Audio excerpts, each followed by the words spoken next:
अंजना देवरे किचनमध्ये तुमचं स्वागत आहे। हे बघा, मी आज तुम्हाला ना लाल भोपळ्याची भाजी करून दाखवणार आहे। हे बघा, असा भोपळा घेतला, याची साल काढायची, त्याची तुम्हाला दाखवायसाठी ठेवला एवढा। साल काढायची आणि मग असे बारीक बारीक तुकडे करून घ्यायचे। आता त्याच्यासाठी मी हा मसाला घेतला। ही लसूणची मिरची घेतली, मीठ घेतलं, लसूण घेतला आणि एवढा गूळ घेतला आणि एवढा कढीपत्ता घेतला। ही भाजी ना खायला खूप टेस्टी लागते। आता मी तुम्हाला फोडणी करून दाखवते।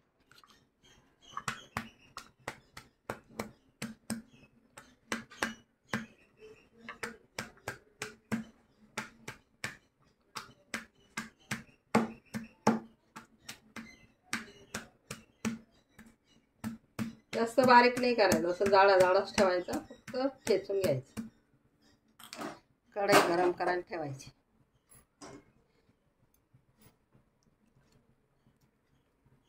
याच्यात पाण्या बिण्याचा कुठलाही वापर करायचा नाही। दीड पळी तेल टाकायचं।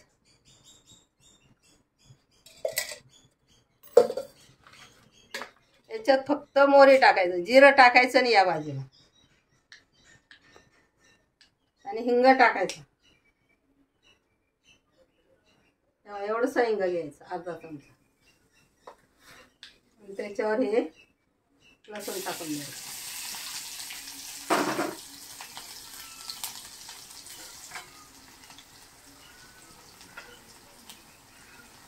चिमूटभर हळद टाकायची, कलर,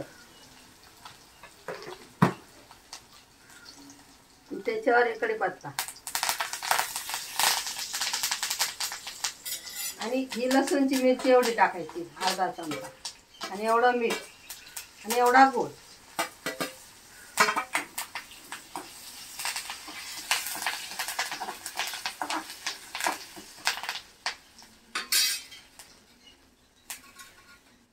धुतले आणि असं कपड्यावर टाकले,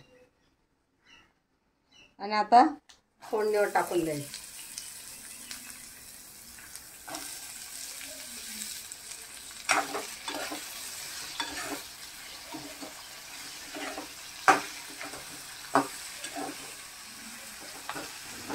वरती झाकण ठेवून वाफ दिली ना तर पाणी न टाकता भाजी छान शिजते। नुसती वाफ लावायची, सुंदर लागते ही भाजी। बघा कसा कलर आला छान, भाजी सुक्की एकदम, किती खाल तुम्ही।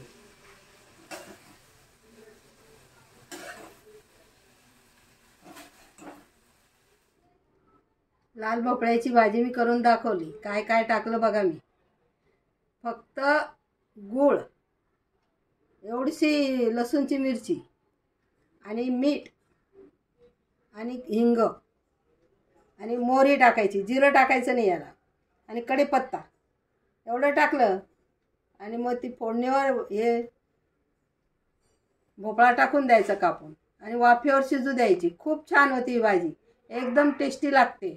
खाऊन बघा, मुलांना आवडत नाही ना, अशी करून दिली ना खूप आवडीने खातील ते। तुम्हालाही आवडली तर सांगा मला, आणि लाईक करा। पूर्ण व्हिडिओ बघण्याबद्दल धन्यवाद।